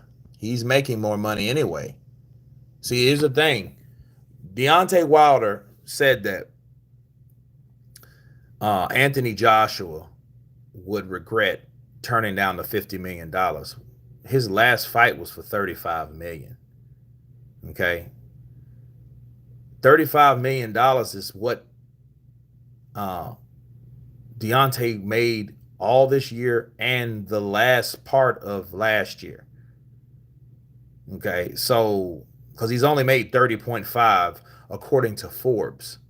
Anthony Joshua made that in one fucking night plus 5 million.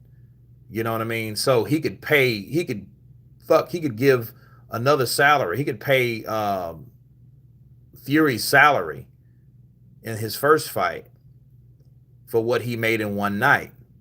You know? Well, they say that, counterpunch boxing, Usyk fights the winner of Ruiz versus AJ, so we won't see that Wilder versus AJ fight anytime soon.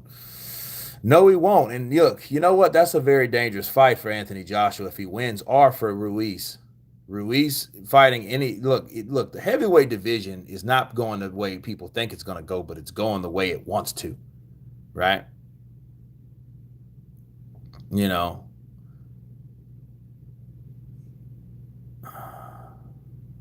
Oh, you're talking about a call out he's going to get in the ring. Dude, not everyone does that WWF shit. Okay? That doesn't mean anything unless a contract is signed. Tyson Fury did that with Deontay Wilder. Remember that? 3 fucking years ago. And then what happened? No fight was made. That fight didn't made until Tyson Fury signed a contract to fight Deontay Wilder. That's it. It didn't take a ring call out. It didn't take any of that shit because that already happened, Sam Greer. And it doesn't mean anything. It's just talk. It hypes something, but that something has to be made for it to be something. And that something is a fight. Okay? So, you're saying, oh, he should have done this, he should have done that. But no. Klitschko did it. Tyson Fury did it. Yes, Klitschko did it when, Sam Greer. He did it in the ring after what? After he signed the contract. Yeah. Klitschko signed the contract before he stepped in that ring with Anthony Joshua, though. You see what I'm saying? It puts an end to who's ducking. No, it don't. You're talking about someone coming in and, oh, let's make a ring introduction and a call out, but then no one signed a contract. And inside, look, besides, how in the fuck is Deontay Wilder going to get in the ring when they told him not to get in the ring because he wouldn't sign a contract? So guess what? He didn't even show up. He didn't even want to be confronted with Anthony Joshua after that. And these are facts, people. Joshua never called Wilder to his face. Did Wilder ever call Anthony Joshua to his face? Again, they paid Deontay Wilder to be at Sky Sports that night when he fought Povetkin. He was paid to be there. He turned it down because he wanted to jump his ass in the ring because he thought he was a fucking wrestler. It doesn't work that way. He didn't sign any contract. Therefore, Joshua was like, you know what? He ain't getting in the ring, making money and making publicity off my back because he ain't signing no fight to fight me. So why the fuck am I going to give him that type of exposure? So that's why Joshua did it. That was his explanation for doing it, right? Fury and Klitschko was worse heavyweight fight in history. Fury holding the whole time. Well, he made it that way because he wanted to win. Because if he would have went balls to the wall with Klitschko probably would have knocked him out, and then we wouldn't have knew who fucking Tyson Fury was. He wouldn't have been any as important as Huey Fury. You know what I mean? There'd just be some fighting gypsy cats. They got once beat by the best. So he did what he needed to do. It's all hearsay. Okay. Well, we know what's fact. Klitschko got in the ring because he signed the contract. That's a fact. That ain't hearsay. Look it up. Tyson Fury jumped in the ring with Deontay Wilder 3 years ago. But the fight didn't happen until he signed the contract. See, those fights have to be signed. That means that someone has to get in their mind, get with their team, and decide what they want to do. Do we want to fight them or we don't want to fight them? If we don't want to fight them, we got to get back to them and let them know we'll get back to you. Okay? That's how that works. But whatever, And then ran scared of the rematch and faked some mental health bullocks to get sympathy. Oh, mental health. Oh, mental health. I thought that was mental health, but yeah, mental health. Okay. Typo. Gotcha. You jump in the ring in hopes to make a fight. Doing it after a contract is some stuff. It's some WWE stuff. Yeah.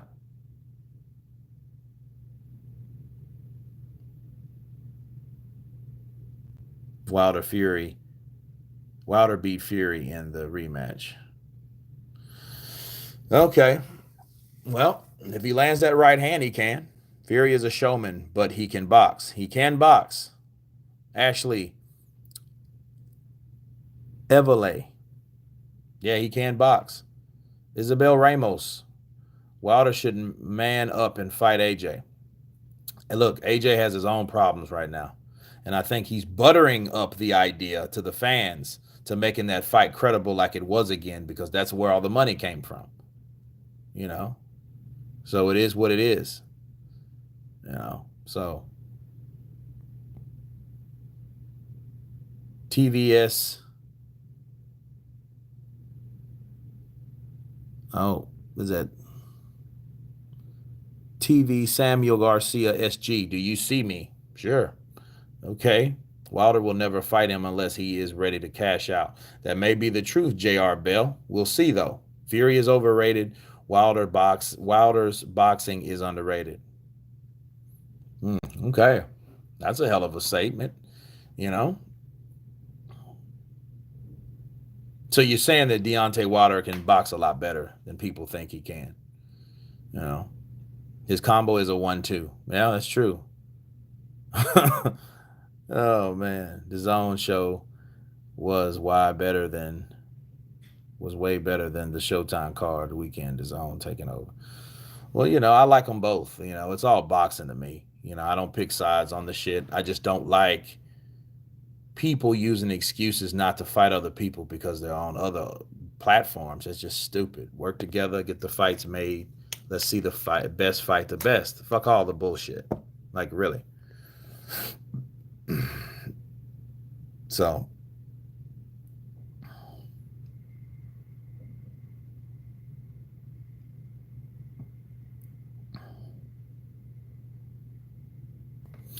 only black Americans thought Wilder won the fight. Delusional fools. Well, I think a lot of people pick sides since it was a draw because it's easier to say who you think won when no one won, if that makes sense. You know, like you can argue about the count, you can argue about the knockdowns, you can argue about, you can argue about a lot of that shit. But what you can't do, what you can do is now pick a side because no one won, you know.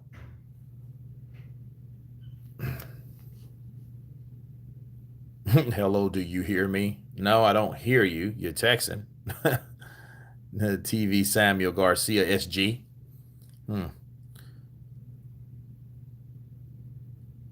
He beat the count. 1M, 1 King. He beat the count. Okay. Well, he beat the count according to the ref.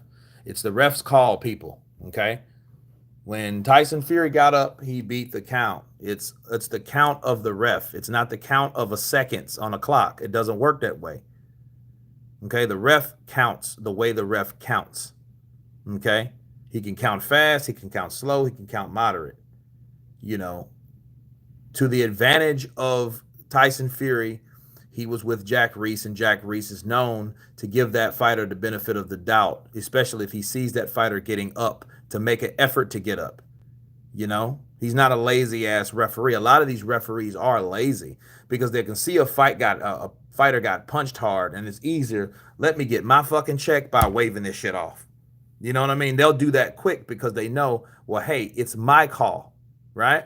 No one else's call. It's my call.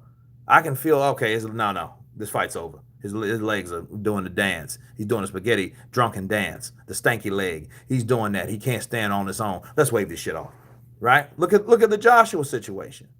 I got a lot to talk about that shit. I got a last volume to drop. I might drop it tonight. I might drop it tomorrow. Stay tuned for it. Tyson was indeed robbed. I think he was too. That shit was long as fuck, but it is what it is. Hey, do you think AJ will win? Ruiz, be honest.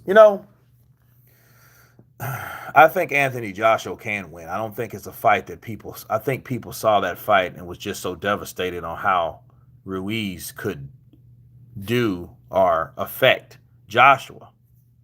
But Joshua could reach out and touch Ruiz. That straight right was landing. He just stayed in the pocket too long. Instead of turning him and moving, getting out of the way of the shorter fighter's punches. So he can win, and he can hurt him too, obviously. But when Ruiz hurt him, he knew I have the momentum, and he went and rode, and followed the momentum of the fight and kept doing the same things that he did do, and Joshua kept doing the same mistakes, you know. Yeah, he was promoted very well and he was a gold Olympian, I mean, he set himself up for that. He got with people that were promoted him, Olympic gold medalist. Geez, what do you expect?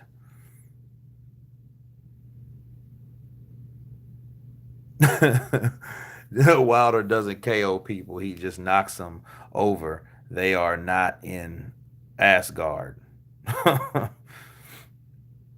Damn, Boulder. Damn, somebody's going hard up.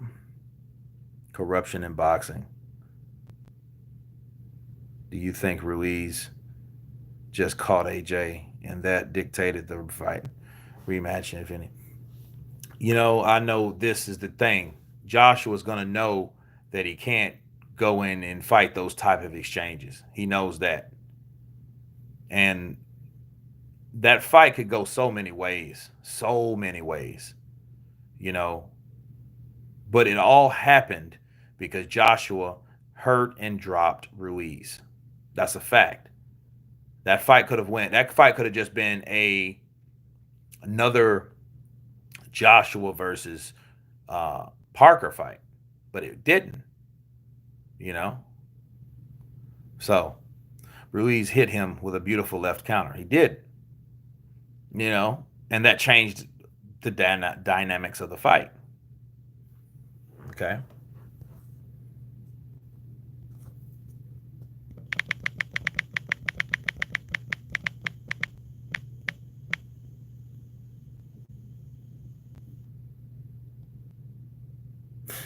Says AJ has no chin. He took White's right hand with on the chin, Vlad's right hand too. No, he took White's left hook, which is his best punch. Okay, and he took Wright's hand too. Whatever. You know, he took those punches, but he has no chin. I get it. People, people are pretending that AJ is a fucking Amir Khan or somebody. you know, why don't Danny Garcia fight Crawford? Uh-oh, that's a whole different situation. I feel like that hate made AJ mad and motivated him. That's why I think he's going to dominate the fight. Samuel Garcia, SG TV. That could be the case. My thing is, I just wonder what he's going to do. You know what I mean? I just wonder what he's going to do, like as far as, you know, head movement, defense. That's what I wonder. And for that matter, what is Wilder going to do? What is Wilder preparing? That's why I really want to see this head body head thing. Somebody mentioned that earlier. But guys, it's been cool, but I got to jump off of here. It was the Drake curse that made him lose. Oh God, Men's Law Entertainment. That shit don't help because everybody that fucks with Drake gets dominated or gets beat. Wilder has a glass jaw. It just hasn't been hit. Well, Luis Ortiz hit it. you know. But anyway, guys, I'm going to jump off of here. It's been fun. You guys tell me in the link below. Show me what's going on. What do you guys think about Deontay Wilder? Why is he changing tunes?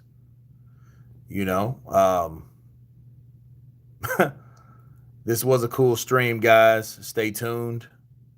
Thank you guys for coming on once again. Please subscribe. And you guys been Counterpunch. Peace.